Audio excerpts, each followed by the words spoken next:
The short answer for the court meeting is now it's good.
I emailed him, they want to call me for the days, I was like, I don't know his work schedule, but he probably wouldn't know the answer. So I didn't process any payments out of, because I do those all in. Or two. You know, he's having a problem with his phone. Do you want to get you? They have an I don't know what time it is. You want to call him? I thought you did spit a fire. Okay.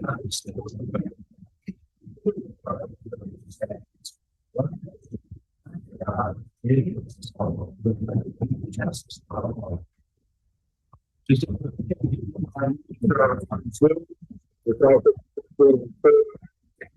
Pennsylvania.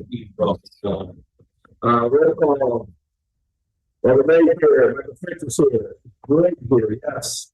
Allison's here, Susan's here, Dave Evans here, Steve Adams here, Ty is here, with Pamela Stevens. And the Reverend's here, Warren is not here, Joan is here, Derek is here. They're correct for attendance. And first item of business, we're going to probably move items along in our agenda tonight. The first thing is motion to appoint new mayor with term to end December 31st, 2025. Is there said motion from council? Make a motion, man. Appoint Corey Kirkland to the term of mayor, term to end December 31st, 2025. Second. Motion been moved and seconded. All those in favor, please signify by saying aye. Aye. Motion passes. Corey, if you go with Allison, since she's a notary, she can swear you in. Then you later on, when we have a mayor's report, you can get the chance to talk. Anybody wants to, you have to go over there. You can go over and get the. So before you may have April 17th,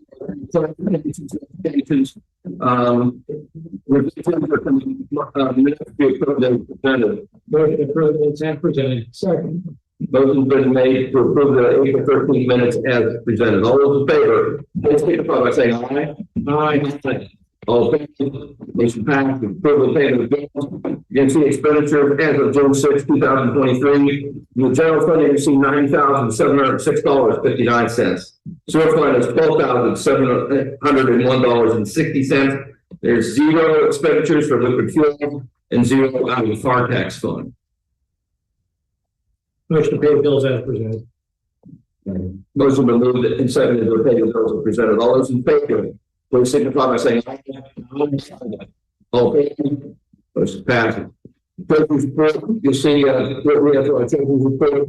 Right now, fund balance is at $531, $702,494.87 in the general fund. Reserve accounts, we have $117,924.98. Fire tax fund, we have $44,581.90. Sewer fund, we have $152,591.85. Liquid fuel, $367,971.83. Is there a motion to accept and file for audit the consolidated treasurer's report? So moved.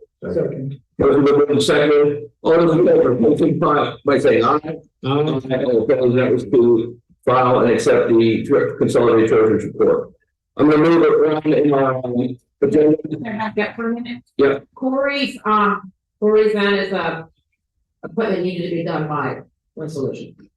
Okay. So it's been amend the motion to be resolution 877-2023. I'll amend my motion to adopt resolution 877-2023, appointed in there. Sure. Motion been moved and seconded to amend the motion for appointment of mayor. All those in favor, please signify by saying aye. Aye. All opposed, motion passes. I didn't want to let it go too long. That's all right.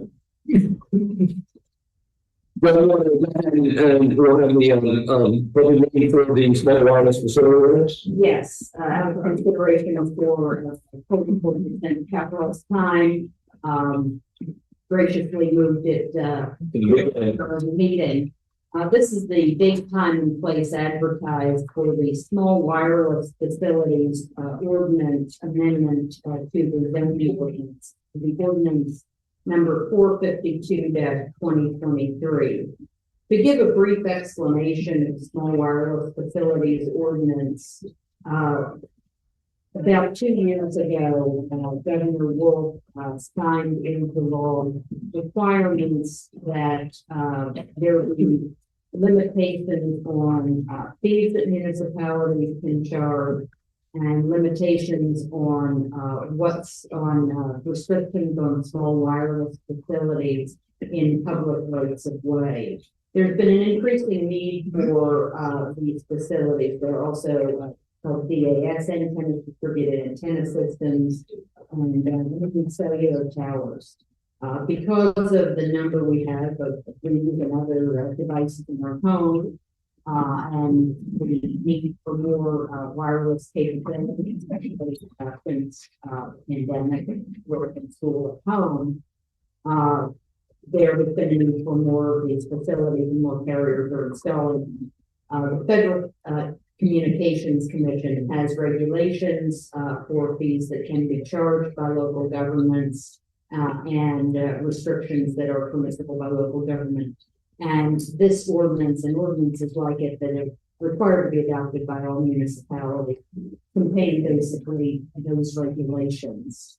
Are there any questions from members of council on the small wireless facilities ordinance?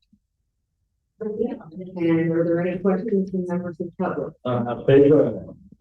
Size of the places. Well, they're not what they are. For example, Vegas, you can see on polls. Sometimes there's some excavations in the right of way or like fiber optic cable. You'll see that. You'll see antennas or other structures. The wireless facilities have moved away from the larger cell towers. They still use the larger cell towers, but they also require more boosting power for the signal. These smaller distributed data centers. That's how that is described. Again, it allows certain regulations that is allowed by the federal government. There is a definition of small wireless facilities as antennas, transmitters, and receivers used by a wireless provider to meet the following classifications. And I think this will answer your questions. Each antenna associated with deployment is no more than 30 cubic feet in volume. The volume of all other equipment associated with the wireless facility, whether ground or pole mounted, is cumulatively no more than 28 cubic feet. And equipment that's used for the concealment of the small wireless facility, like sometimes you'll see small buildings around them, or you'll see an antenna that is within a flagpole or a church steeple. You'll see it concealed that way. That is not included in calculation of equipment volume, but that's a defined term under the act, under the ordinance, and under the act. Okay. Does anybody else have any questions? Okay, I think there are any questions from council or further questions, please, members of the public. There are 3 exhibits that should go with this, and the first is the publication, which appeared in the Red Eagle on May 23rd and May 29th. That's Borough Exhibit 1. Borough Exhibit 2 is the public hearing and enactment notice, and Borough Exhibit 3 is a copy of the ordinance. This was also emailed to the county law library and filing fee paid as required under the municipality's zoning code. It was emailed to the county library on Friday, May 19th. Okay, and we'll need a motion. Make a motion to adopt ordinance 452/2023, the small wireless facility ordinance. Second. Motion was moved and seconded to adopt a wireless ordinance. All those in favor, please signify by saying aye. Aye. All opposed? Motion passes. Everybody clear on this? Thank you.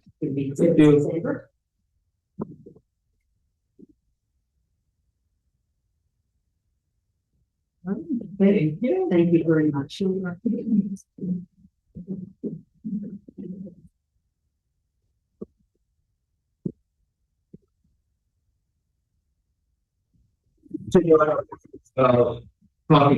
about Plum Street, and I will give the floor to our roadmaster.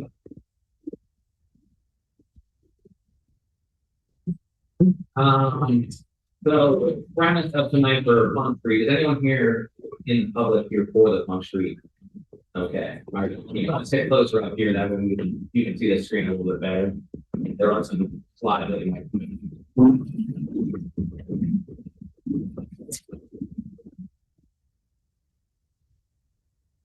So the borough is under interest in that Jacksonville Avenue to Pine Avenue.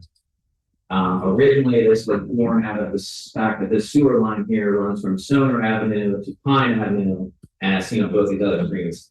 It is not under any roadway at all. It actually runs through a forest, which isn't good for the maintenance or upkeep of the sewer. But the borough did find out that we can go for a low volume road grant that is offered from the county that we can use to put in a roadway that would solve both the sanitary sewer line and would solve water runoff issues from both Pine Avenue and Stoner Avenue. Now, this grant would require us to run, or actually would utilize the lower part of Plum Street to tap into the existing stormwater facilities. Now, the objective of the low volume road grant is to, that was another it. Look at the next thing for anyone else in question. This is an aerial shot of the area in question. So the objective of the grant is to put in what's called bioswales or bioretention basins or rain gardens, if you will.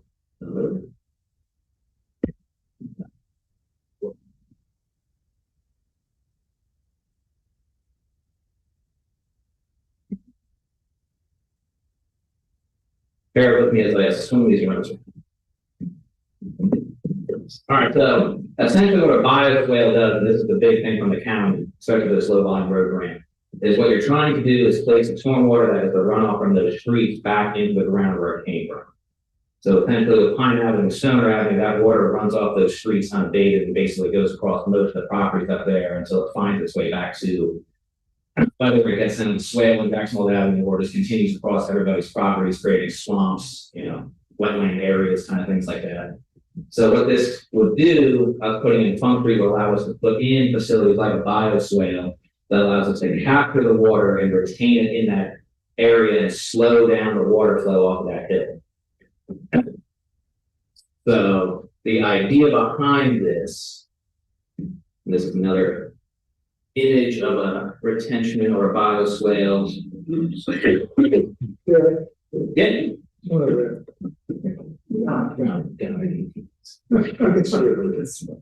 That one worked earlier, I don't know what to tell you.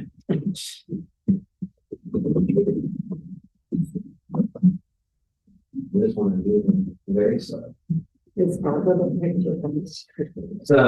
this is just another version of what a bioswale is. So you can see that water from the street or wherever you're putting your facility in would run into a vegetated area and capture that water flow and allow it to recharge back into the earth as best as possible before it would end up, if running off, down to your stormwater facility. So the grant would allow us to gain money to put that street in and put in a facility like this that would have natural grasses, water absorbing plants, things like that. So another example. That one. Okay. Yeah.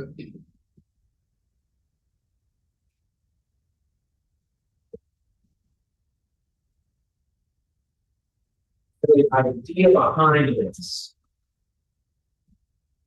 and this isn't a full example because we haven't had this engineered yet, so this is still in the planning process, is to kind of build the street to benefit both a roadway and benefit what would be a retention area for the water. So like I said, this is just an example. So the road would be not built out to the full width that's presented in that plan. We would utilize the area where the roadway would be, build a smaller road, and then put in the bioretention swale, rain garden, something like that to slow and capture the water runoff from Stoner Avenue, Pine Avenue, and then be able to tap into the existing stormwater facilities that we have at the bottom of Funk at Jacksonville Avenue.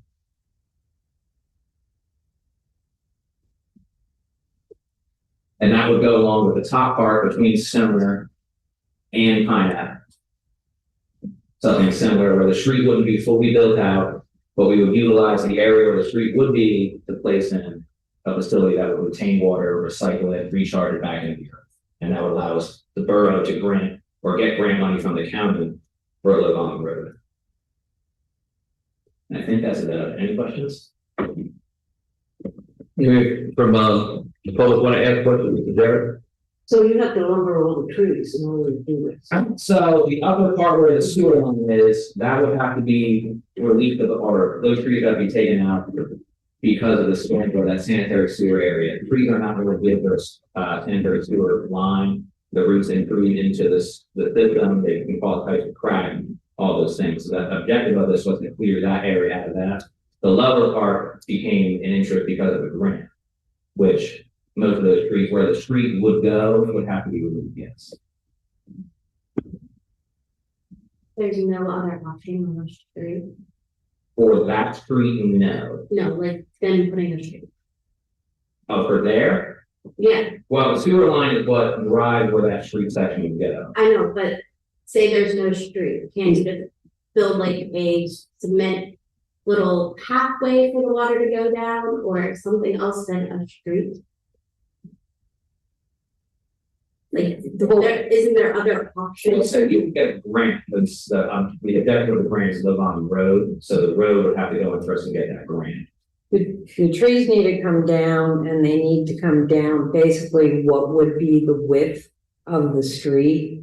There is no other option I'm trying. on that. And if you cemented that whole thing, you would be creating probably more maintenance than making it a roadway. Let's say at that point, cementing in what would be the width of that would be a roadway in the long run. Well, I'm not saying like full width, but like just like a little basin type thing, like. Like a trough. There's the word I'm trying to think of. They go to back the wall. Yeah, so that would On down there on us, what's going to happen. the grant is supposed to be more fire retention, so the objective is to recharge any stormwater, any runoff of both these streets and slow down the water flow. So putting in something like that would be impervious, we wouldn't be eligible for a grant. So the green is the. Like, this is just like a scenario. Conceptual. Yeah. So the green would be about where the retention area would be. We're trying to follow as best as we can the width of where the street is supposed to be built to. So the green follow, it's like I said, this is just a conceptual example. But the green would be about where you have the bioswale, green garden. And the grant specifically for low volume traffic, Yeah. and what would it be constructed of? So the most money from the county is given for paved roadways. So they do give money out for gravel or dirt roads, but it's not nearly as much. Will the curving? No. And who's gonna police this road for limited access? Did we talk about limited access? It's just a low volume. Means low traffic volume, there won't be a lot of cars going one. And Good working, but it'll be on the snap. Well, the has a lot of the streets on our drawing, they're not physically in place in the earth. Yeah. All right, and almost every street was sort of like the most we can imagine back in the sixties and prior when they put the sewer system in, was to get access to wherever sewer lines go, that's where streets were then named and put up. So there are various streets that just disappear or are not physically in the borough, and this happens to be one of them was. with the concern about traffic volume, why couldn't we make this a one-way street? You can make it a one-way street. The whole idea of This is Todd and borough engineer, so. the whole idea of this plan is to open up Pine Avenue and open up Stoner. Oh, Yeah. So that trash trucks and delivery trucks and everything will have a way to access the road. Right now, if a trash truck comes in and there's an accident on Pine Avenue, that area cannot be serviced. Trucks have to back out during the winter months. So this gives the borough the opportunity to provide a way for emergency vehicles and your trash trucks and mail deliveries to have access around and through the borough. The idea is to provide a narrow road that will require relief from the ordinances in order to put in a 20-foot versus a 24-foot wide road, and to have these roads uncurved and go into a vegetative channel, so that we can put water back into the ground. And so we're looking at not only safety and transportation relief, but we're also looking to provide some way to handle the stormwater runoff. It's actually Tyler was bringing up a good example. A few years ago, there was a truck that caught on fire up here at top Adam Street. This garage, which on that one is up the top left, right below where that Schmoy is big. There was a truck that caught on fire up there at the top of Adam Street, which cut off access to anyone basically from this alley to pass. So anyone that lived up here, or anyone that needed to access their house wasn't able to gain access because of this roadway being blocked up by both the fire apparatus and any emergency personnel that were on there. So Funk Street coming in here would give access to anyone up on this side of the borough a way out. But Would the grant cover the full price of putting that street in? so the objective, we would go for as much as we can. They call other things in-kind money. So basically, like if you use equipment, you provide material, stuff like that. Like, so you can use millings, I think, is like a base material or a grading material, stuff like that. The borough can provide at low cost or no cost at all. And you can basically work your way into nearly paying for most of it. I'm not going to guarantee it because grants are not always in stone. So what percentage would you think the borough would be on the hook for if you were? Ideally, the most I would want to spend would be 20%. And like I said, you can build in-kind money into that. So time, labor, equipment, all that stuff goes into that grant. So while it might not cost the borough any monetarily, you would have payroll expenses, equipment expenses, fuel expenses, things like that.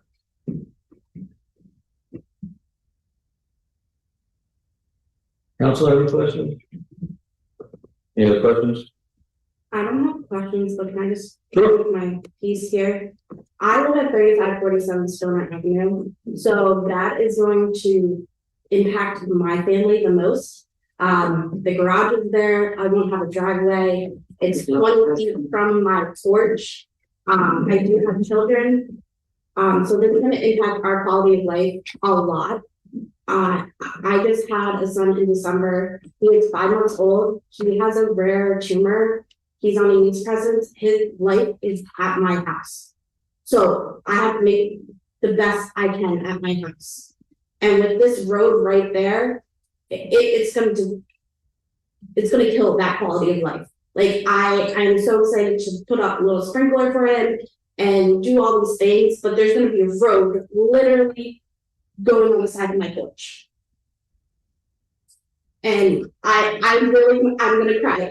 When I found this out, I started crying because it's literally right outside my door.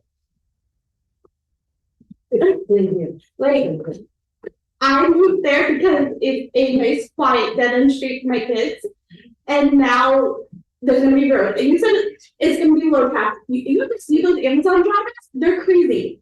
They back into your yard everywhere. They're gonna be flying down that road. Well, we could possibly make it up, uphill only, and that would be something to think about. It's right outside my house. Is that building in the roadway, that's your garage? That's. That was my landlord's problem, because all that was gone, but my house is literally right there. It's not on the map, but it is gonna be 20 feet from Oh, me. it is the slide that's up is. Yeah. So I'm very upset about this road. If I may ask, where on that map? No, my house is literally right here. It's the. Yeah. So this is that. So currently, your garage is located on the existing sanitary line, which would be a minimum of 20-foot easement area. That garage should be relocated. Yeah. Out. That's on my landlord. I could care less about my garage. I just care about this road. that's going to be outside my door. And like I said, I have kids are trampoline right there, like they play soccer there, like we moved there because it's a dead end street, it's safe. And now I have to worry about this road. And yes, it's gonna be a slow moving, but that one car, and there's gonna be no curves, nothing. It's an accident waiting to happen. Well, I'm not gonna agree with you. Public meeting, that's an accident waiting to happen, because, you know, a lot of citizens in the borough live on streets where there's a lot more traffic. And I understand your concern that you don't have a street there now. But, you know, for one thing, you know, because we maintain our own sewer collection system, this is one of the reasons why we're on a much lower daily rate for sewer than Exeter. And, you know, we go through Blue American. So by us maintaining our own sewer system, that's one of the advantages of doing that. The problem is all the trees and everything's been overgrown there, and they really shouldn't be there. It's always been a street. So I understand, you know, it's a big change, but I don't know how much traffic's gonna use it. And, you know, and I can't tell you, you know, from our point of view, is we need to clear the easement for, or not so much the easement, it's a road easement, we need to clear the vegetation out of it. So now we have a clear cut swath up through there. And it almost makes sense for us to put the road in if we can get the grant money, because we're not advocating doing this without a grant money, in order to then mitigate the effect of taking all the trees down. So that's sort of the logic in the whole thing. The other thing too is, if you'll notice on that drawing, the biotrail is going to be on that side of that roadway. So that would be a barrier between the road itself and your yard. So that biotrail would there'd be vegetation in that to help absorb the groundwater. So that will be a barrier, probably more effective than your curb. Is the biosphere, can you put like small trees in there, because you have like vegetation? So you can even put even like a hedgerow in there if you want. Sure, yeah. Like there are certain types of plantings that you would do for that type of. I mean, you could plant, I know I use privet, I don't think that's, I'm a terrible guy on throw. But you could put something in there so close or dense that it would essentially become almost like is that correct? It could be, yeah. Yeah. Anyway, is your header 3547? It's used to be able to pick those plants, maybe. Yeah.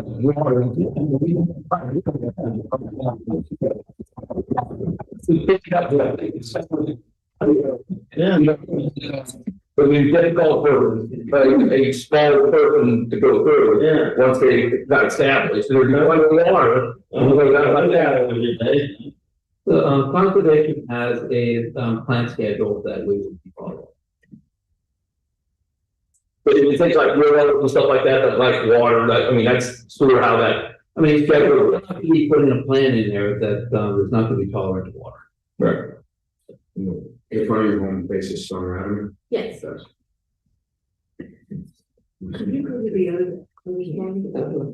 just think here, maybe if we make it one way from Jackson Road up to. But I know from a traffic. Right. Yes. Yeah. And then winter. But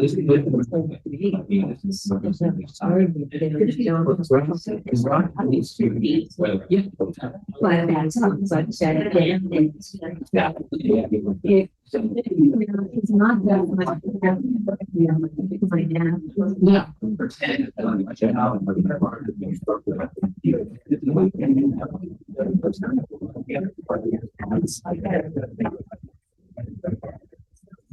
So you have. And then I'm going to file that revenue.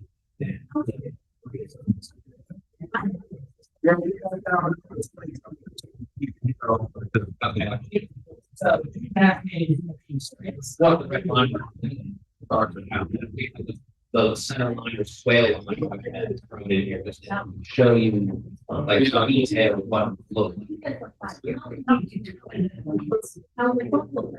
So you build, that would be built out that it would be a little swale. So it's all one to that design. So, I have spot like that, So so it does not go down the swale, it goes at a higher level than the swale itself. That's an eroded soil. yeah, so this is something you correct is that the amount of water, the amount of water and the velocity of water that comes down. that The hill. actual storm basin that is at the bottom of what would be Funk did not have a hole in the side of it, the catch basin when it was placed. Exactly, the hole eroded by water into the side of it. The water was supposed to, at the time, flow in on the surface into the grate. This is trying to handle the volume that comes off that hillside. And it is a volume. Oh, I know it's a volume.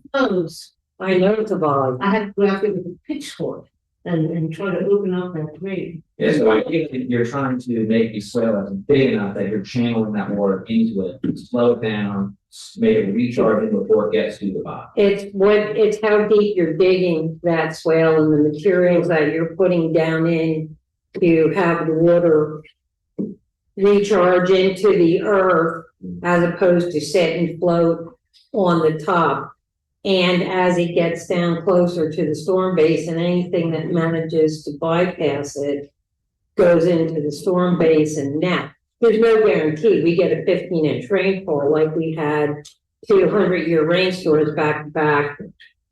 It's gonna overflow. So keep my pitchfork is what you're saying. It's gonna overflow as it did our head wall. We had water coming out of the storm basins on St. Lawrence Avenue, and their ultimate discharge was the creek. It was backed up that far, but those were 100-year storms.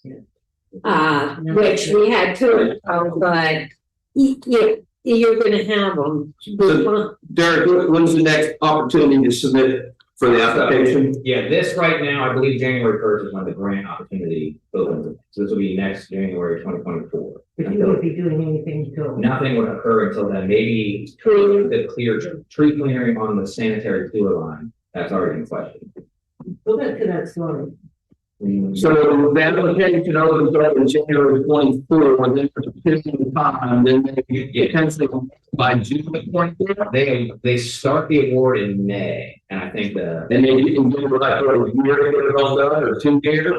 depends on the time frame. I guess that will come down to the complexity of your project. Okay, so there's no definite time set. I have a fence, 25 years it's been sitting there. And it's outside of the property line. Should it be moved? Not for at least 2 years. It may. Swear.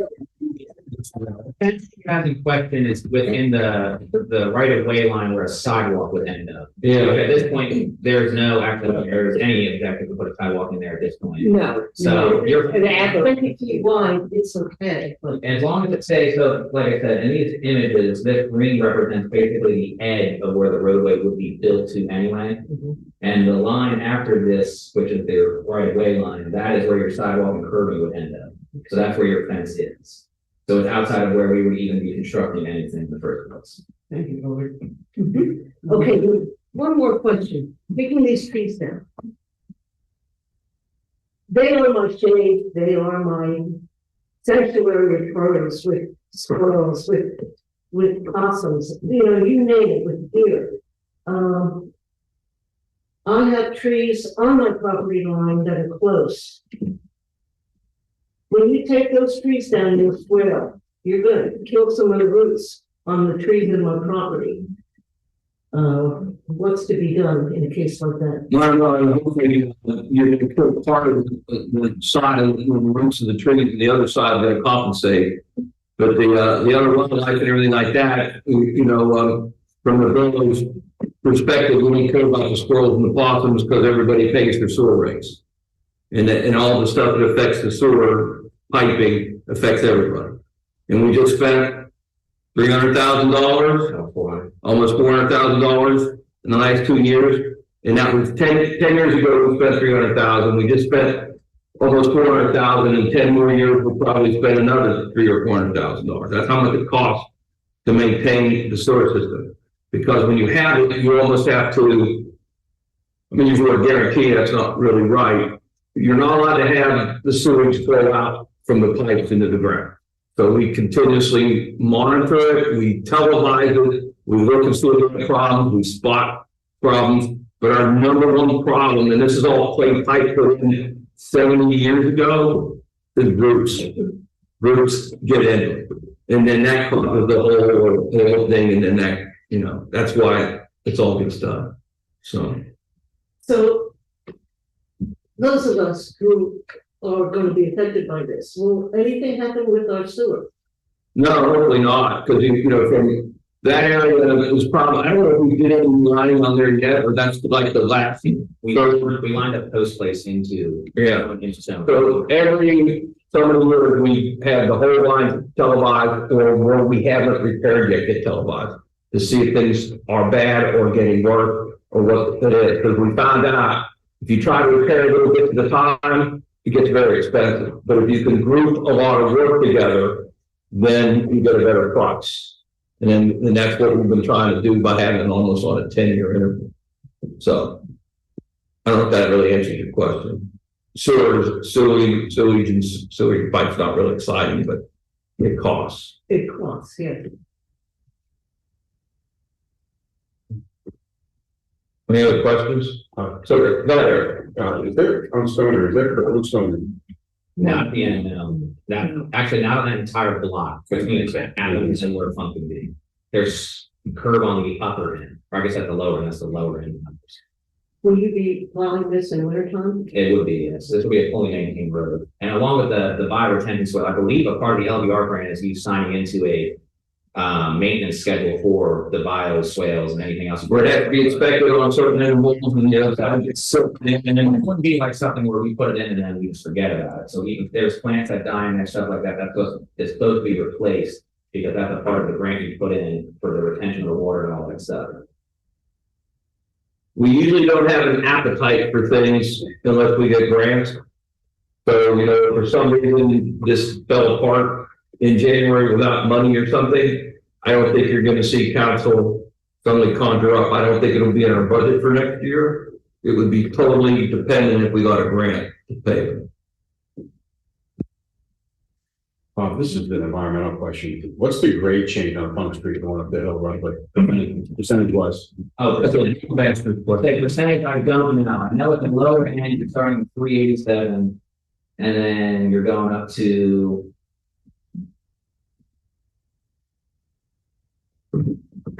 434. So you're talking What's the limit for 145, 145, that's 290. Plus 30 is 320, But no, Steve, Adam, it's 630 feet. You're talking 150 feet over 630 feet. So I know there's probably no cut sheet on the retention area. Do you think they would put any kind of perpendicular water bars in to minimize any erosion on those 15-inch rains that could potentially? So I know a large objective of the LVR grant is retention of water. So one of the big things they look at is velocity. So if you have a large steep swale, you're not slowing the water down by any means, even if you have that vegetated or not. So what they would try to do is work you in putting in level spread or something like that, where you're slowing the velocity and allowing it to drop down almost like a drop in a sewer system. Right. Tom, did you put in like an open break cutting across to try to capture if you had steep flow down the road and then divert it to the bio? What you would probably do is to direct the water off the road into a swell. You would have check dams through the swells. You would have some pipes that are perfect. You like a stop bar, Yeah, what you talk about. You would That have, velocity. most likely you would have perforated pipe underneath the road, that the road would be like this, your pipe system would do something like something like that. So a lot of your infiltration is gonna be underground, and your channels would be going into, inlets that would go into an underground detention facility that, Derek. But the fact that the road is 12 to 15%, you're not gonna see a whole lot of it on the surface. In the areas where it flattens out toward the bottom, you would see it. But on the upper end, you're not gonna see it because it's all on the underground. If this road gets, it's gonna happen, could you make sure there's no parking signs put? So that road would be narrow for parking, so that would end up being a no parking street. From top to bottom. Yeah, because there's a lot of activity, with people coming and going. The minimum road width is gonna be roughly 20 feet, and that'll give you two-way traffic. There will be no parking on that road. But I'm asking for signs to be put up. Well, yeah. Yeah, that'll be added to the no parking ordinance and will be posted. Great. But the road is gonna be too narrow to do any parking. Any other questions? Yeah. So we're sort of, that's where we're at conceptually and what we're thinking about, and, if we were at least 6 months, we would put in for a grant application. I mean, we have not even started looking at the engineer. You're right. It's all concept at this point, and, but that's something that we will be looking. One question. All of these questions have been about the proposed opening. Are there any questions about the proposed vacation? You want to explain that? Well, The non-legal term. okay, the reason is that there are two ordinances being considered. First of all, is Mr. Marsh here? No, Mr. Marsh is not here because Mr. Marsh had requested in writing a hearing on the opening of the road. He's one of the property owners who is affected by the opening, but not the vacating of a portion of Plum Street. And what was advertised for tonight was on the vacation and the opening. We will handle the vacation separately since we haven't received any requests for hearing on that. And I was just wondering if Mr. Marsh was here or still had questions about the opening. So we will still have at the July meeting a public hearing on the opening, which anyone who's affected by it will receive notice of. We'll certainly take into account some of the comments and questions that were raised tonight, that we appreciate them. So would you explain to vacate what that means? What it means to vacate is that there may be either a road that's on the map but not open, but is a paper street on the official map, or that in the past has been open but has not been utilized or maintained. And what it means to vacate is that it is taken off of the borough map and reverts to the property owners on either side. The only addition to that is that the borough may not vacate any street on its system that has municipal utilities underneath it. That's correct. Yeah, the borough code and the general road law are clear on that. Derek, does the grant offer us any assistance in the removal of the trees? That would be a cost into it, like a built-in cost for putting the road in with all the infrastructure, so that would be a part of it. We haven't done any preliminary numbers on that. Not any of the, like, if you're talking tree clearing, no, but nothing. Well, the necessary path that we would need to, Well, we can certainly break that down on, the spreadsheet and say, here's our steps. Just to try to see what would be involved in the total cost of that, but we're about 6 months out to really have all that in hand. So.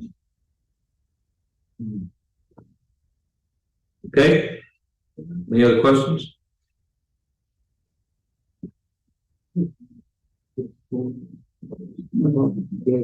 Well, all we did was talk about Elm Street. But, Somebody else here, please follow that. oh, I'm sorry, go ahead. This is actually very similar. My name is Jason Croft, by the way. I live on 37.4 St. Lawrence Avenue. Sorry, I'm pulling it back up at a little thing here. I'm also running for Exeter Township School Board, as part of the borough. So on Tuesday, I actually attended the school board meeting. At the very end of the meeting, something concerning to myself as a citizen of the borough was brought up at the school board at the very end. That was not on the agenda. One of the members of the school board considered or brought up the possibility of extending Elm Street. That we brought up in the past, probably 10 years ago. I'm sorry, I'm not thinking you were laughing about it. Yeah, no, I understand that. Now, I wasn't happy when it being brought up because I can almost guarantee based on how it was brought up that it probably didn't come to you guys about it or anyone in the borough. And I know that I would be against this going from Elm Street across to the schools. So just a little history, back in 1990, what's the 95? Yeah, 90 to 95. Very good. Conceptual idea of the Elm Street connector, and extend Elm Street would be a like that. And there was consortium between the school board, us, and Exeter Township. There were some preliminary studies, but there was so much pot involved to get the road to a decent slope, and it was going to be a lot of rock. That wasn't, it was the extra portion that had to move a mountain to get the road where they wanted it and had to pay to move to an American water pipe. Yeah, You know. and so probably back in that time frame, the county commissioners said they would pay for the bridge, because that's why it became known as the Elm Street connector. You know, so that was how they were gonna, but that was never widened. And, you know, it was always, you know, doubtful, because commissioners would, you know, change hands and things like that. And then, it I think at the point where the rock became the issue, you know, drove the cost up so much, nobody, you know, had any, stomach to move forward anymore, spend any more money. Drove some money spent, I think that we split the cost. Yeah. And we had at least involved in the whole project, but you know, but in the circuit of operation, we put it together, and that is the whole consensus of trying to, you know, make that We progress. spent like 60,000 back then. Yeah. I'm not losing sleep over it because I believe that you guys would not be for it. Or I would think most people that live on that side of the borough would be. Yeah. And the people on the other side of the creek, I know a couple of those over the end. Also, It doesn't make much sense to take what would end up being a high volume road to a T. Yeah. right. Which all it would do would be to force people onto the side streets that are not designed to take the road. You already have it built in there. No, we never. And So- Everybody live in Shelburne Road, well, that was a wonderful idea. So no, I don't believe you guys would be for that either. I just want to bring it up because one, I don't think they even came to you guys about this before bringing it up. What was the purpose of the pitch? They are saying that it would increase safety if there were to be an emergency at the school district. Like, for example, a fire or a school shooting or anything like that, it would allow cars to get in and out a lot easier, allow EMS to get in and out a lot easier. That was, and then, like I said, it was the very end of the meeting, we were about to be adjourned, and he's like, oh, well, let me bring this up. The problem with that is it's not great thinking, because anything that you have that blocks anything going on 422 is gonna make 562 stop. Because you're gonna block the city traffic coming out, you're gonna block the bypass, nobody's moving anywhere, it will be true gridlock. And I thought about it though too, I do think there is a need for a bicycle or walking bridge. Because the one there is very, I don't trust it. I mean, I've walked it 1,000 times, but. Doesn't Exeter Township,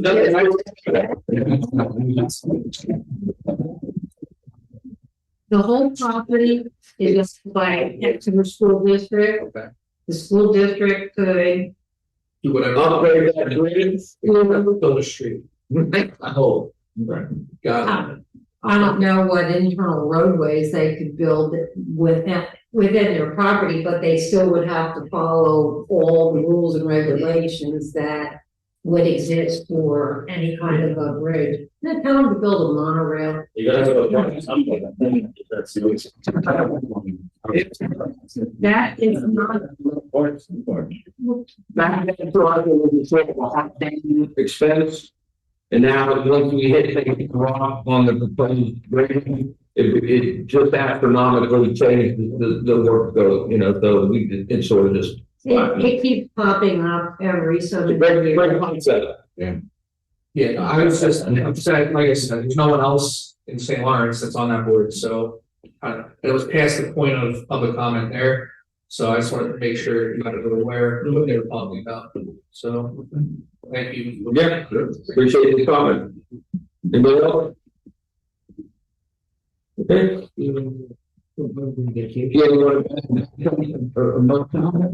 Adopt ordinance 454/2023, the Front Street vacation. For a second. Second. Motion second for the adopt ordinance 454/2023, Front Street vacation. All those in favor, please signify by saying aye. Aye. Aye. All opposed, motion passes. And we should probably talk about having a public meeting at 7:32 in July for the opening of Front Street. Yes, that will have to be a public hearing because Mr. Marsh has requested a public hearing. We will do that. I will make a motion to authorize the borough manager to advertise a public meeting for zero at 1932 and our July meeting to discuss the open ordinance 455/2023 opening Front Street from Pine to Jackson. Come on, just give a motion to say public hearing. Public hearing. It is, Oh, yeah. it is a hearing, yes. And it is a public meeting. So motion seconded, Second. motion seconded to advertise for a public hearing about the opening Front Street at Mealy as one of the earlier items on our regular scheduled meeting. All those in favor, please signify by saying aye. Aye. Aye. All opposed, motion passes. Could you pay the bill? Yeah, so that's one agenda. Yeah. The treasurer's report. The treasurer's report.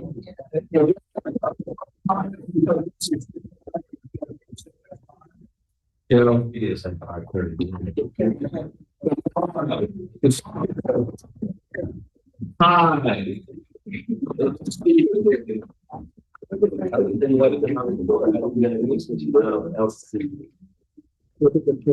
you have any questions of my report?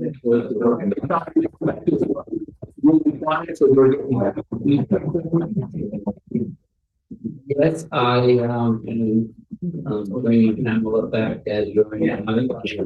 Well. And we appreciate all the one. It's something you like to think about.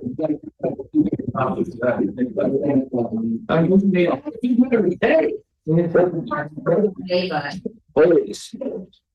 People or audit available pertaining to family and. Everyone will be back to all of them. Oh, the duties. I'm like it ever was. Yeah. You can look at the items before you. Thank you.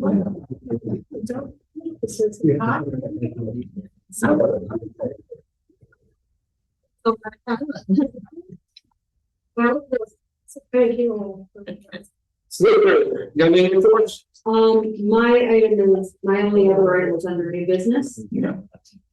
We welcome our new mayor, report at this point in time. And our typical report is because our meetings on to the Central Berks police.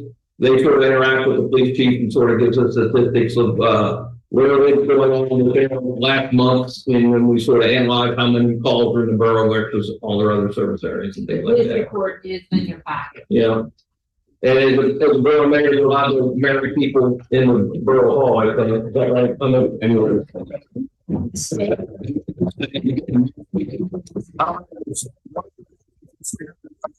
that coordinated. So. Yeah.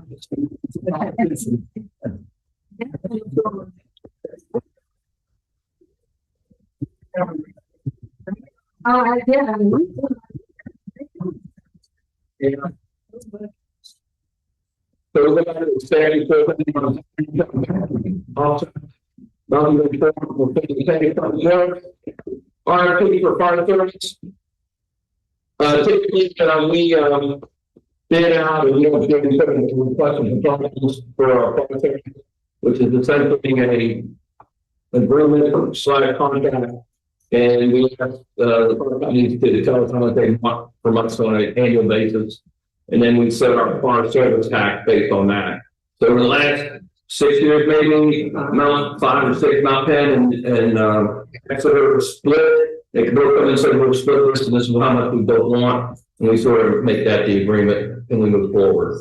So we're going to need a motion to authorize a public notice for an RFP for fire services. So moved. So you for government, you want to take care of that for me? Yeah. Okay. I'll go ahead and take it to for a public notice for an RFP for fire services. So motion moved, seconded, for the authorization RFP for further. All those in favor, please signify by saying aye. Aye. Aye. All opposed? Motion passes. Public works. So public works, we don't like other places, we go out there collection and recycling, which we're required to have recycling under. Not anymore. We never were. We're too small, but we've done it anyway.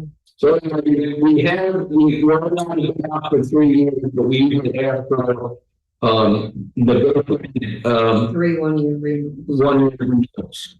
So what we and then after that, because our contract with JP Mascaro, and right now the contract is $61.36 per year per household. So this gets taken out of the general fund. That's next. Next year. 261 is next year's annual rate for. So it's like $5 a week, which I think is pretty competitive. The reason why we get it so is because that company will pick it up every single time from the in 3 minutes. So there's a count payable and stuff like that. So they get very aggressive usually get very aggressive.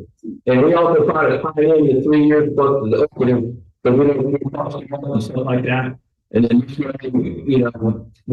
this sort of comes out, we don't have to bid every time. The additional 3 years are by mutual agreement. So they call Mascaro and the borough. it typically does. Correct. Because they don't want to lose the contract or be out of favor, so to speak. Yeah, I think I count, this is a 2% increase from this year. The downside is because there's a really you get the new hire on here to learn how to operate the truck. So we have the typical complaint where they skip the play, they don't stay down the road or stuff like that. So that's probably the number 1 complaint is they don't pay my track. Yeah. So anyway, is there a reason to extend our tax contract for our To request of a Mascaro. to extend the contract for negotiated rates? So Second. both of them seconded to talk to Mascaro, requesting the contract to be extended. All those in favor, please signify by saying aye. Aye. All opposed? Motion passed. With that, we represent emergency management. Nothing. Anything from the library? And Mr. Wayne. Monday. I can't hardly wait.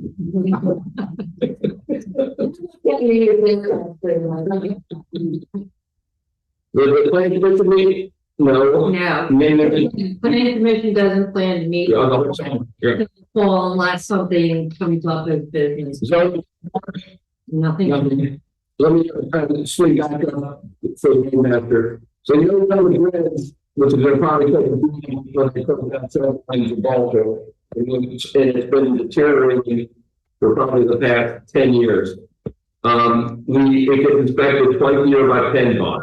PennDOT continually tells us it's deteriorating and it's always at risk of being derated again. You think it's going to be? And they think it is in September. when they come out. The last time the structural engineer was out doing the inspection, we sat down and Derek and Allison and I, and we really kept them if we could possibly repair it without hiring a contractor to do it, because when we spent a lot of money in 1995 to get repainted and built, it just didn't last. 80,000. Didn't last at all. Paint, flake, and stuff like that.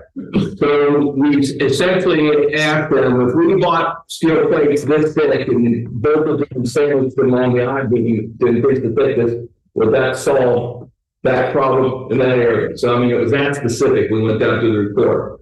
So Derek has a preliminary budget here who would buy material and rent a real long manual parked on the back of the we would buy steel, we would get drill, we would rent some magnets, capsules for the I-beam, we drill burns, and you would sand the face of the and we think that the determination and give more life to it. About 5 years ago, we looked at the cost of replacing the brick in total. It was going to be about $10 per citizen for 10 years. Now, $100 a year for 10 years per citizen. We had a public meeting. Nobody wanted us to repair it. Everybody on Parkview said, close it down. And we had discussions with PennDOT. Well, I think at one point they wanted us to take it down. And we said, no, we let it deteriorate until it became only people could walk across it, because that'd be cheaper than taking it down. So the question here is council want to take, and we would probably take this money out of general, not liquid fuel, so there wouldn't be any, You can take it out of capital. we take it out of capital reserve. The idea is not taking out of liquid fuel, we could take money out because we don't want to have any additional, constraints at some point. Liquid fuel money you have to use for specific things on liquid fuel. Most of all used for salt and things like that in the winter time. But they're going to explain any more. I did a very perfect job on this conceptual repair job. So the cost list that you have in front of you, that includes steel plate, and that was spec from the engineer that does our inspection, which I believe is JP Fitzsimmons. Yeah. So they're the company that does the engineering support for the actual bridge inspections, and they're the ones that gave us the specs for the plating that would fix the issues on that bridge. That would basically solve all of the structural issues on the I-beam, which is the main driving force on why that bridge is derated in the first place. I mean, that would have, the work would have to at minimum, and I'm not saying that I necessarily agree with this idea, but it would have to be inspected by someone who's an engineer who specializes in bridge inspection. Well, it's going to be inspected in September anyway. Again. Right, but I'm saying that any of the work itself would need to be inspected by a bridge inspector.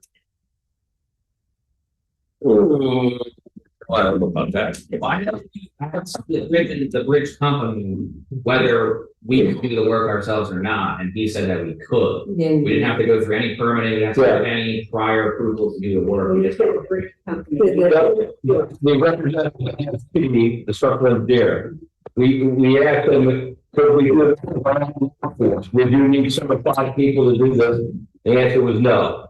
By having the right steel, the bolts, right side bolts, broken the bolts to sandwich it in. Yeah, so basically everything that was cost estimated for the steel plating was spec right from him for what we would need to put on From there. our discussion in the meeting. Saying that the work would have to be inspected, No, we were setting some sort of documentation of all the work, like, here's how a lot of shapes going to be sealed, here's how the bolts got put. So the next time they would inspect it, they would have all that information because they would certainly see the repair. but I would say at the conclusion of the job, though, the bridge, before traffic is allowed over, the bridge should be. Well, I don't know if we're doing any additional harm, at that point. So, But spacing, torque. All that stuff. And their development, Yeah, Yeah. that's and that depends on where the plating is on. Yeah, the drawings that they get to the inspection show the panels that were weak. And then we sitting there talking to them, this like the steel, we're kind of bang area, you know, this much space on the good area where the bolt would go. I mean, so we sort of asked them to walk us through. Yeah, so he repair. the diagram where the plates go, the spec for the steel, the spacing on the holes, the hole size, the bolt type. Yeah, bolt structure, bolt, A325. 325 bolt, all that stuff. So the question is, council, Who carries the liability once we do the work? no, the liability is on the bridge, no matter what, is on us. But then the inspection, but we could hire WSP to come out, separate of the PennDOT inspection, if that makes. I think that would be extremely important to have the work independently inspected before traffic goes over the bridge, because yes, it's a potential liability if it's not done right. If it's done right, it's a cost saving, I agree. But there should be an inspection done to make sure that it was done right and it's being done by the borough's own labor. And if we don't do this, we're potentially looking at another derating in September. Correct. It hasn't been derated for how many years? Two. It's held for 2 years. But in the last phase of, it's now trending down. I think one thing that's another critical concern is right now we're at rating of 20 ton, which I believe is about the threshold of the tearaway for a trash truck. So we're at I don't know what it's gonna get derated down to, but we have the possibility that it may be derated enough that a trash truck really won't get. What's a school bus with more than school bus? I'm not sure what a school bus is. And we're at 20, so we got 5 ton. Not necessarily. Yeah, because I don't know how long the bridge is, you know. The whole bus on the bridge, the whole track on the bridge. They just Yes. watch. I know the span is 54 feet, So so. it's, yeah, the whole. Yeah, so the whole- vehicle. Yeah, so Comments? Well, good idea, bad idea, good idea, if the structural engineer there, want to get repaired or okay to repair? What do you think? I think it's a good idea if we get the inspection before traffic is allowed to cross. So you want to authorize, right back to start getting materials, get things lined up? And we'll talk, how long does this stall the bridge breaking down? So, well, I mean, 2 years, I think the last time we went from 24 ton down to 20. You're talking like a 20% decrease every time it gets derated. So we put these plates on it, how long is that gonna keep us at 20 tons? It may, They said possibly indefinitely we would end up, and we may even get re-rated higher. That's a pretty long-term fix or improvement.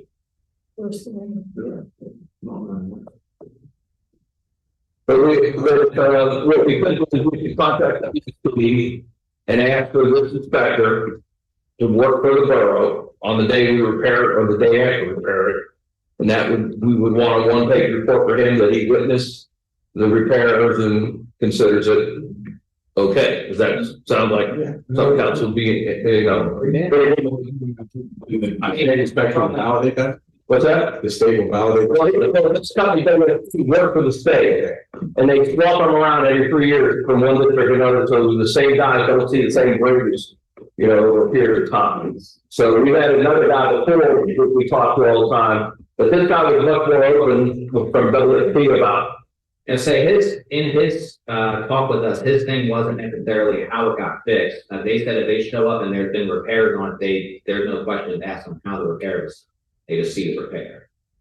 That becomes in the report. Yeah. They look at the fix and then, I mean, they're there to structurally identify the bridge. That's their entire thing, is to see what is structurally deficient or not. So do you have a current drawing? For the spec, for the plating and the bridge, yeah. Well, Can I have a copy of that? I can send it to you. Because I can, I have a fab company down in Effort that can probably help us out. yeah, so the idea was you would buy steel plates at a certain lengths that they need for a certain plate that they on the IB. Yes, And then that becomes your drill pattern, so you put that plate up on the IB, get your mag drill, drill the hole through, put the other plate on the other side, and basically sandwich it together, and away you go. Now, if you're going to be, taking any official action, you'll need to amend the agenda for him. Yeah. So the question, we could probably hire WSP and ask this for this inspector. He may or may not be able to inspect it in September, but that's the guy who all this came from anyway. So he's been our inspector in the past 4 or 5 inspectors. We may Yeah. not be able to hire them as the bridge inspector because Yeah, he's pretty good with civil work there. Bridge inspections, anything like that. Huh? Yeah, I did bridge inspection. There we go. How you do your inspection? No.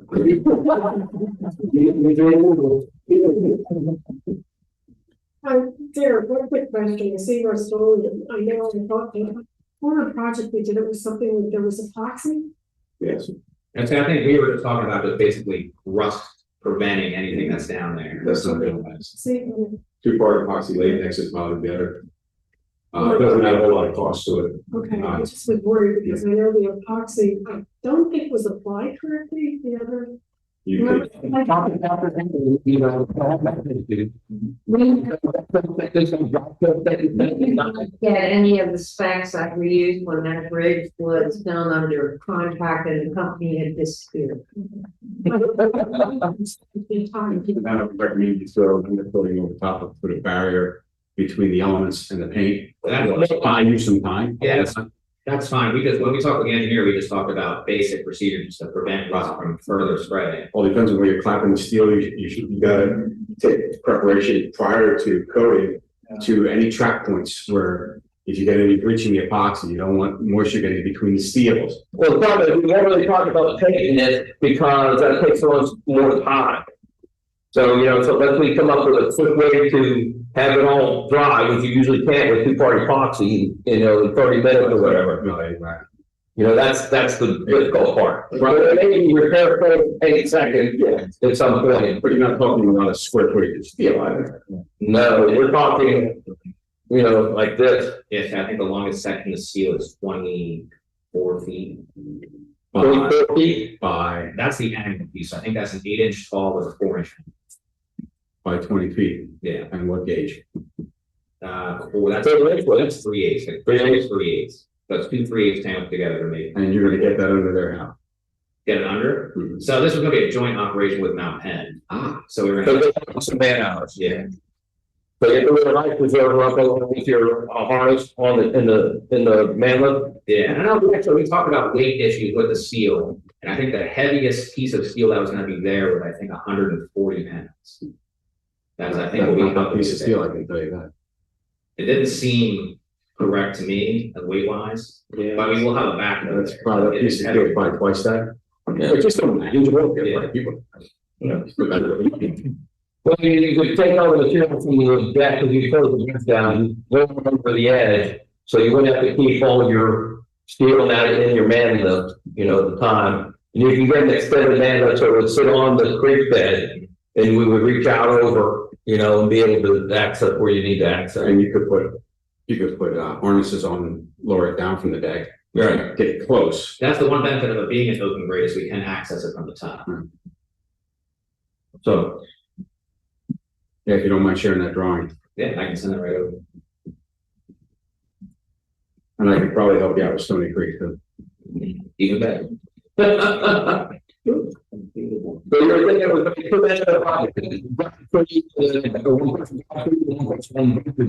Two people up top, depending if they're trying to lower or raise a 20-foot piece of beam. angle on it. Yeah. So is that being saddled on the I-beam itself? So that piece in particular, that's going right down at where so those are existing I-beams with flanges at the bottom. So that would literally lay into the existing flange at the bottom and put them together. After it's clean. Yeah. So we probably just either water brush or air nibbler to clean the steel behind it. So, Gotta be careful with the creek. well, you're going to be in the man, but anyway, you know, everything you're doing, you're within the confines of that. Yeah, if you're using a scaler, air, electric or otherwise. Yeah, a nibbler. So nibbler's a cutter. Really? I always call it a nibbler. We'll think of the. Pretty aggressive. Well, depends on what's there. I mean, the scaling on the bridge. I know where so there's holes in the bridge, that's essentially what the structural deficiency is, there's a webbing between the two beams at the top and the bottom, that's rotted completely through in some spots. If Mount Ben has an air compressor, I think have two air needle guns. I know Mount Penn Water has a tow behind air compressor, so we can also borrow that as well. Oh, it takes about 30 or 40 PSI. You can't run off anything, but you would need, sustainable air pressure, but I do have two needle guns. What, I don't have a copy of the cost in front of me, what was that? Oh, sorry. The next amount was probably, what, $6,000-8,000 in material, any kind of labor, it's about $10,000. Total cost, salaries. I'll make a motion. Well, motion to amend the agenda. Make a motion to amend the agenda to discuss parking or bridge repair costs.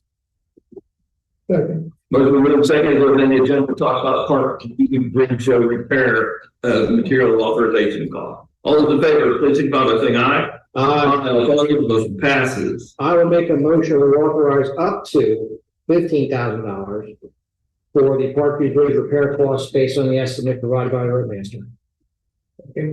Motion moved seconded to authorize the roadmaster up to $50,000 in materials coordinate and get the borough engineer out to oversee the repair. That's above the bidding threshold. Huh? 14. That's above the 14. 11.9. Well, then I'll amend my motion to authorize up to $11,900. Because after 11 it's close. Yeah. Up to 20. Yeah. So much. Yeah.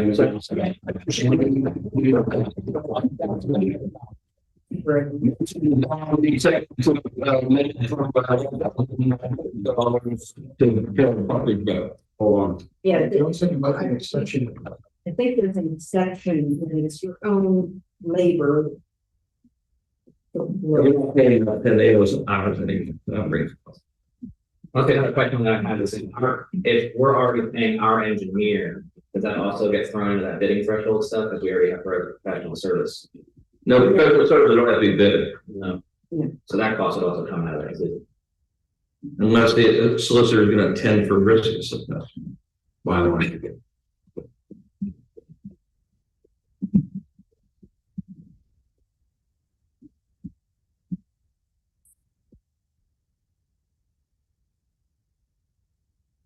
Reason I was going to 15 in case there's any kind of ticket. Yeah, it's not, The engineering thing wasn't in there, so there was Well, over. But the engineer can take care of the professional services, if there was anything. It must have been. Oh, yeah. Right, but it's true. And the meeting's just reason for something else. Yeah. It's, comfort, anything, improvements, repairs and, maintenance of any kind made or provided by the borough through its own employees. If the materials used for street improvement, maintenance or construction in excess of the amounts specified or adjusted under section A1 are subject to relevant price quotation or advertising requirements. So it seems like if it's with your own employees, it would fall under the exception. you don't have to pay the cost in it. You don't count the labor costs. So, okay, so if you want to amend it, you can't spend more than $1,900 in materials and rentals. Okay, in the motion, not, no, but the rental of the material not to exceed $11,900. Second, motion moved second to repair Parkway Ridge with those limitations. All those in favor, please signify by saying aye. Aye. All opposed? Motion passes. Good luck. Are you anticipating this before? Someone in, Well, ideally, if this sort of happens, and it happen over the next 3 months, it can pay this summer, while the weather's good. Which, by the way, part of the public works I did have in there, if you look in the report, PennDOT has two bridge closures that are gonna be going over the next 3 months in the summertime. Parsippany Avenue and Freeburg Bridge are both closed, with that detour coming down Binghamton Street and Butterley to St. Lawrence Avenue. And then Gibraltar Road Bridge and the Shelbourne Road intersection will be closed over the next 3 months, with that detour also being St. Lawrence Avenue. I have sent emails out to PennDOT expressing concerns about traffic and other things involving those details. Things don't change. That would be boring. It's no words for it.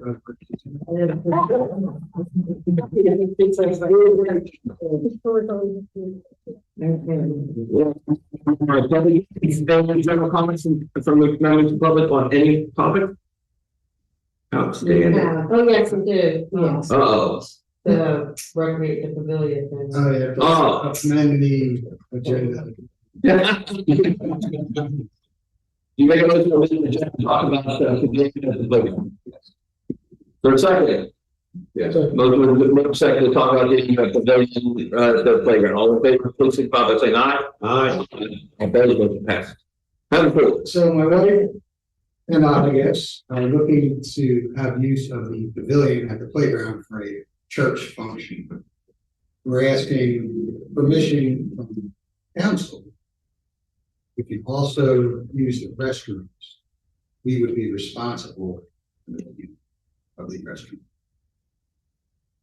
Right now, we don't have a reservation system for the pavilion, so it's like first come, first served. So, we could probably put a sign up and wave other people off or sit out there early in the morning.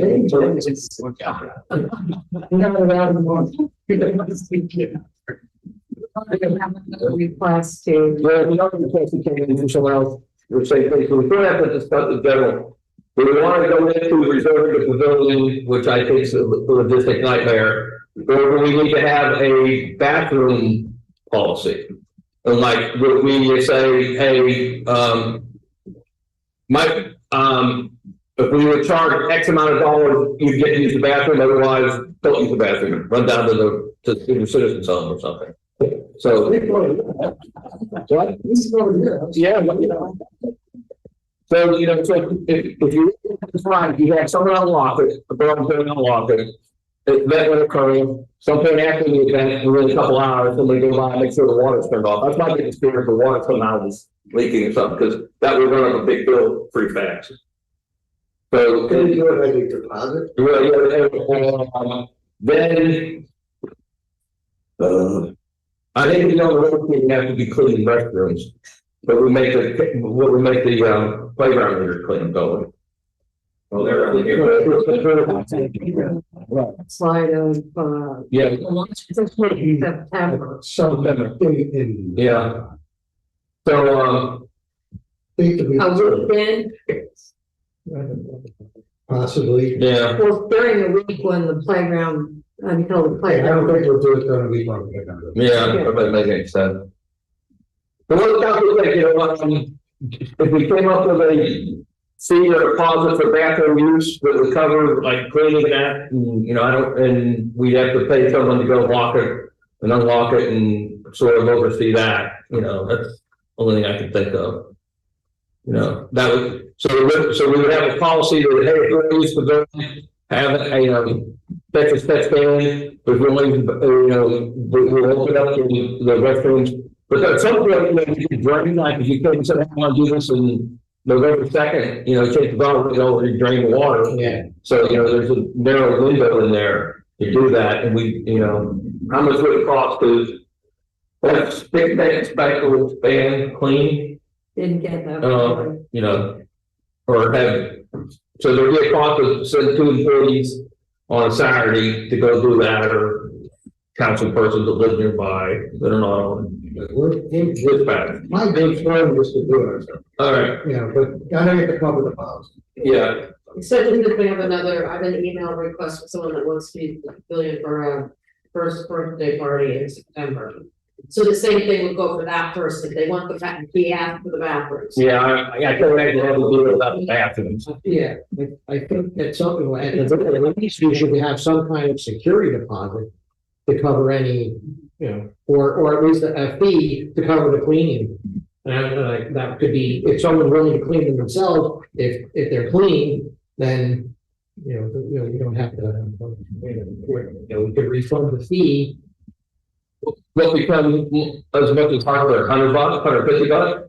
How about $100 deposit, and if everything passes post inspection, maybe get $50 back. Cause you have to find. Or for the supplies. Good God's wise water, so that we have to pay for. and Yeah. electric. Yeah, I think that sounds reasonable, you get Put $100 deposit down, if you clean the bathrooms and then pass my dirt, you get $50 You back. still are gonna have an employee have to go and Right, unlock and lock up. Yeah. Cause I've pulled somebody on a weekend to, right. Every council person's an employee. Well, Five minutes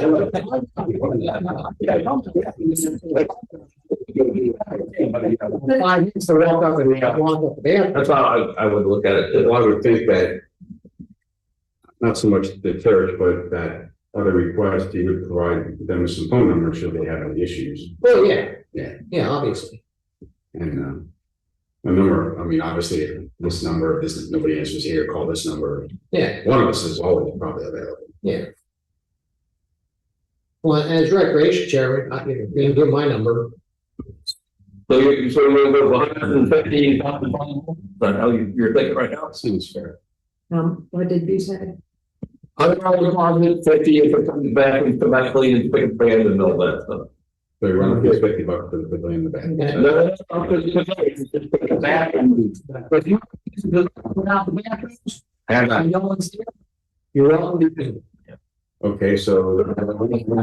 Not be able to let anyone use the concessionary because that has all the playroom like food and. Right, so you gave them the pavilion for free, they had a 1-year-old birthday party, somebody drives by and says, well, what trash is left over in that pavilion? I think there has to be some sort of accountability. Well, That's. It's no refund given. Oh, it's, very good. I was telling you. So now we're paying for the do that, Yeah. there was a 3-room. But I, in the past year, they're not using it for the evenings, and I make a call to the state. Oh, Steve. And then they come and they have people turn them on down, so, well, like to your point, if they move trash there, part of the inspection, if you rented the building, you rented the building with the bathrooms. And you leave trash all over the pavilion, but you clean the bathrooms, Yeah. you're not getting your deposit back. Well, are they taking their trash away with them, or are they leaving them in trash cans that we place there for them to use? That we then have to empty and take care of. Put one can in the bag, you know. Well, I know it sounds stupid, It's a but nice something to have for. it's, And I don't know what we're gonna get inundated with. I don't think we need to, I'm thinking we might get 3 requests a year if you're lucky. Yeah, so we they try to put back and try to only people in the bathrooms, so that they. you know, that's. Now that we're, Yeah. well, and, you know, do we wanna limit this to borough residents? Let's not go to that. Yeah. Right now. Policy. Yeah. I'm fine with that. And the cross town and they're going to move up in that. So we want all. One thing sort of agreement that we can sign and with the fee and stuff like that, or you want to do that now, I mean, borough manager. We want the solicitors right there. I can write up a simple letter type agreement. Okay. So. I'll make a motion to authorize solicitor to come up with a simple use agreement for the restrooms at the pavilion at the playground. For a deposit of $100, $50 would be returned upon clean inspection of said restrooms and pavilion area. Second. Most of them said that all of them for the bathroom usage policy at the playground for special events, 55, I say aye. Aye. All opposed? No opposed. I mean, and also, I don't think they ought to be running around there to state or state. you say you're opposed? No. Yeah. Zoom. Yeah. So not a big deal, but the little kids are running around there. Probably put a state. And,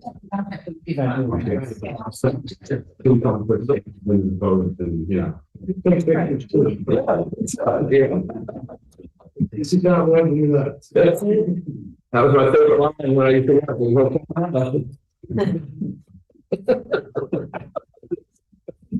What happened? Where are we at now? We're on the Another general comment.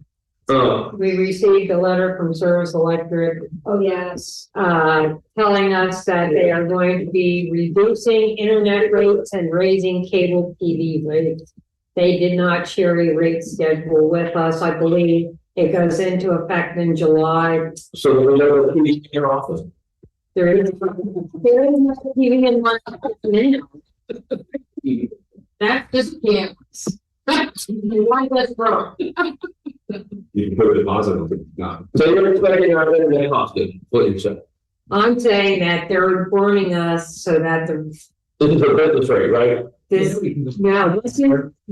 informing us of what they are going to be doing for residents. Borough, as part of the franchise information that they. Right, so we can switch over. Comcast. He's got the holes to prove. That's just received by certified mail, we're passing it along. Will you verify this? Right.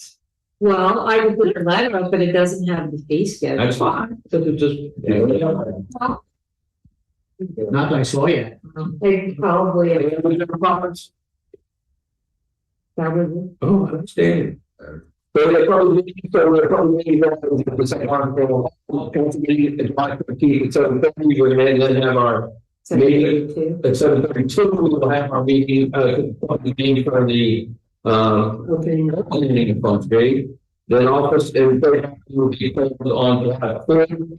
I asked council members because my company graciously granted me July 3rd to free them off, that they didn't have to give us a long weekend. Is there any consideration the council wants to give any borough employees the January, July 3rd off also? I'm not advocating, I'm just asking.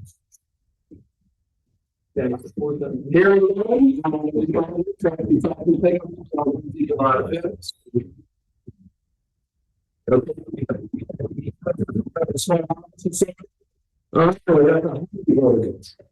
Yes, hunting ordinance, was advertised, for consideration tonight. The hunting ordinance, is an ordinance which, allows and regulates hunting on approximately 250 acres of borough land, most of which is located in Exeter Township.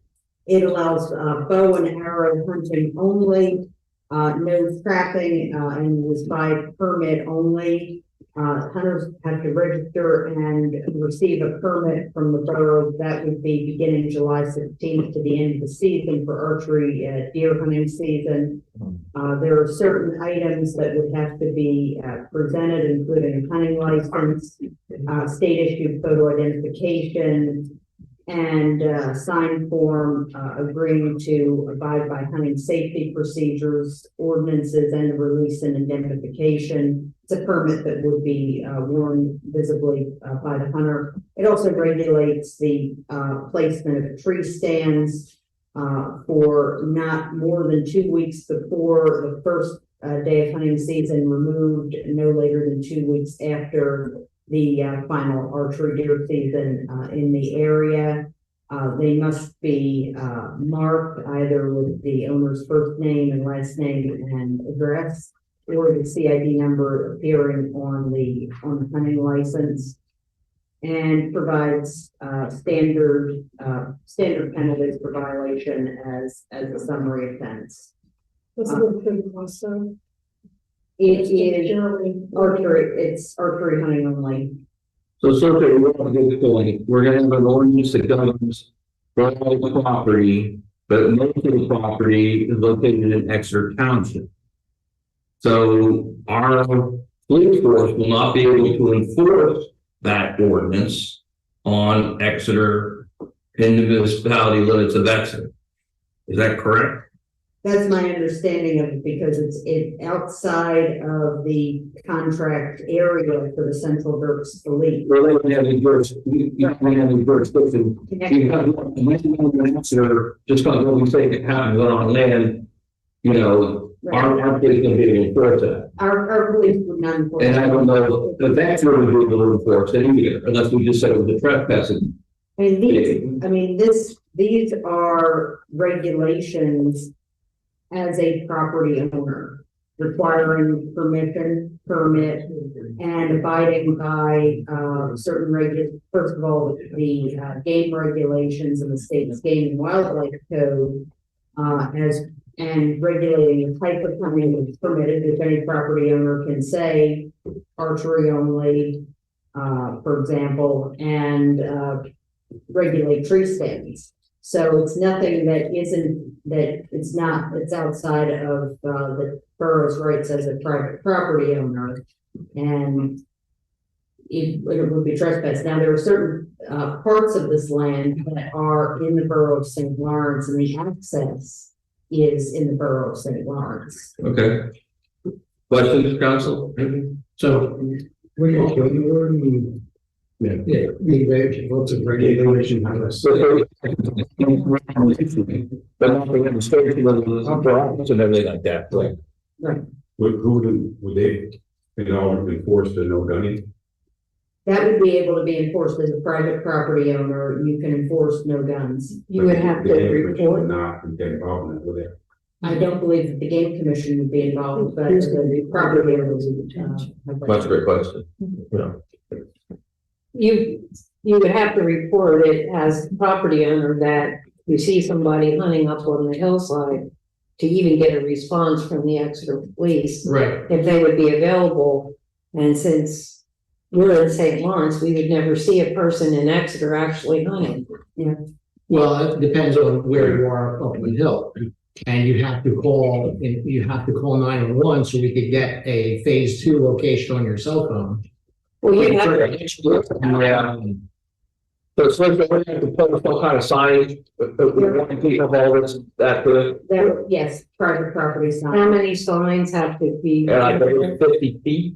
Yeah, Warren actually asked me to convey that message. He would like to see maybe some more semi-permanent signs that will be replaced every other year. Because the plan was to put 25 signs. Doing that much acreage, 25 signs, it's nothing. But he's more interested in the longevity of the sign that we put up there, the amount, of course, we have to check into what necessary or required. Well, Now we're talking. both two signs. And You know, that line of sight from one side to the next, almost like a DOT regulation. So there's gonna be a few more, so there, we're talking expense and whoever's gonna have to go up and Well- post them, and then it really, how do you even enforce it? Yeah, that's the problem I have. Well, excuse me, there's more discussion about the hunting ordinance. For motion? Crossroads are considered. They have to carry a special stamp and then their general hunting permit. For the seasons for their, all the crossbow or archery conflicts. And That's what I found from it. They're permitted in Pennsylvania. this is the same acreage that the four-wheeler guys and the mountain bike guys they travel up there and maintain. Is it the same acreage? Some of it is. So we'll have, their eyes will be up there too. Yeah. And they seem to have. Typically not during hunting season. Well, but Yeah. Off in front of the. Right. Establish the fact that they care about the land up there because they clear the trails, they maintain. Right. So at least you have other sets of eyes up there. I understand, I'm talking about the practicality of even somebody standing there, seeing somebody hunting, calling on their cell phone, if they get a signal, and getting to the county, then actually getting a police officer up the hillside to that location. Yeah. I say, Yeah, well, and we've had a discussion about tree stands being left up there. How many, to what degree? I don't know. we can enforce it. My point is, I don't think it's overpopulated up there. No. And So I don't think we're gonna create a problem by regulating it. The issue is because they were going to go up there, guy was up there, pointing, and saying 20 towards houses. And I just don't think it was a great idea to have any hunting up there, but then, we had a big grant swell against that. So this was sort of like a offshoot of how to control hunting for those who like to hunt. So. And I think, this is like one of the very few incidents that have happened in how many. Well, yeah, we haven't had too many employees go up there. Well, but, yeah. I'm thinking that we're. Yes, I'm an urban boy, I don't know anything. Yeah, I just. Yeah, I don't think. Well, I don't think the juice is worth the squeeze with this one.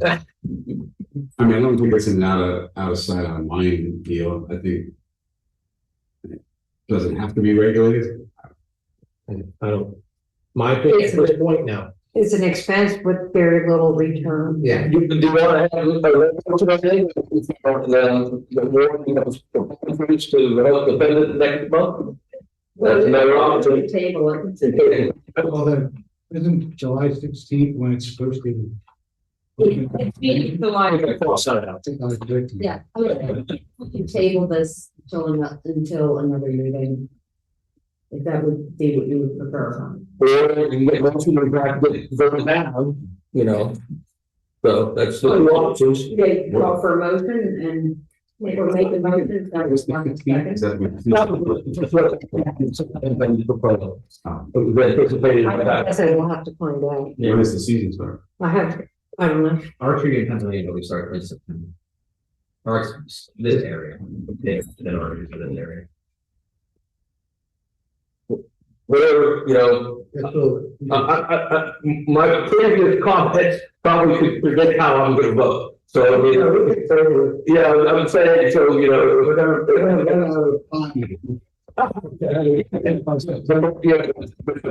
would be better for him to argue at this point, because it's not seeing that much forward motion on this at this point. That's all I'm saying. So, but if you want to vote, you vote. It's just a matter of motion. I mean, you can make a motion, see if you get a second. What are the allowances up there now?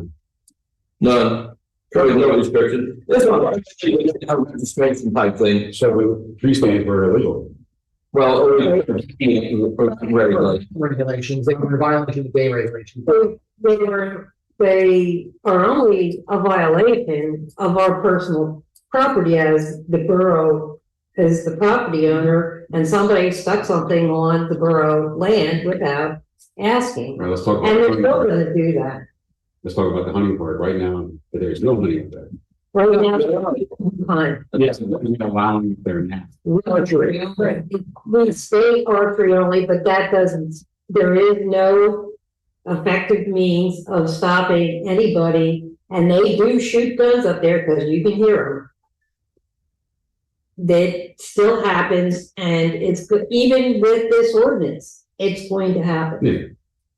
So my point is spend the money, and it's still all gonna happen anyway, or don't spend the money to try and run a program where we're not even charging for a permit. So that's all money out for, Nor are we policing it.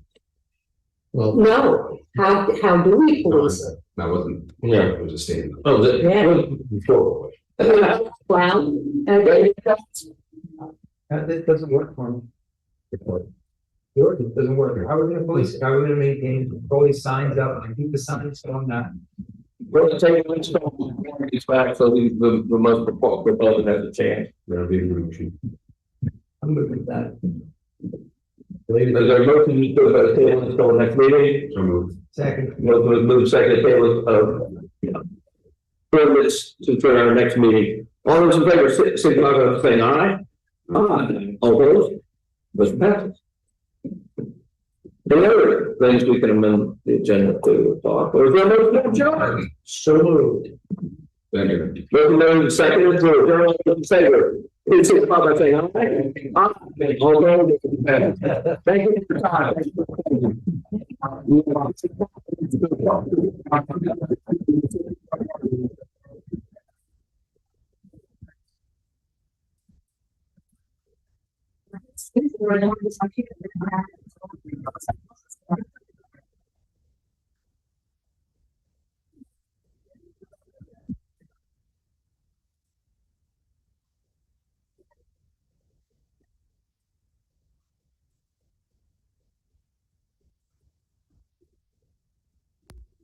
Thank you.